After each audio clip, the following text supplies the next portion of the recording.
Welcome to Man Does Tech, where I solve the problems you didn't even know you had. You start now, power down the PC and unplug it. This protects components and you. Once done, open the case and ground yourself. Static kills chips.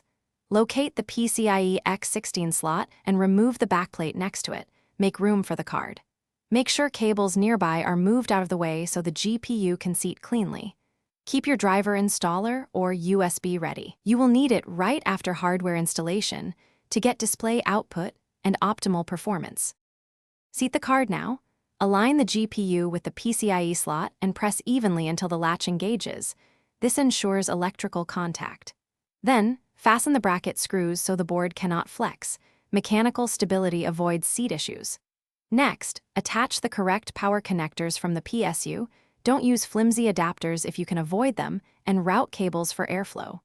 Once connected, double-check that the monitor cable goes to the GPU outputs, not the motherboard, to get video from the new card. Power on the machine and confirm post. If no display, enter BIOS to set PCIe as the primary display source, then reboot. Install the latest drivers from the GPU maker. This enables hardware acceleration and correct clocks, so performance matches expectations. After driver install, run a quick test. Open a video or benchmark to verify stability. If something fails, reseat the card, verify PSU wattage meets GPU requirements, and swap the display cable. These steps fix the majority. Thanks for watching. If you found this helpful, don't forget to like and subscribe.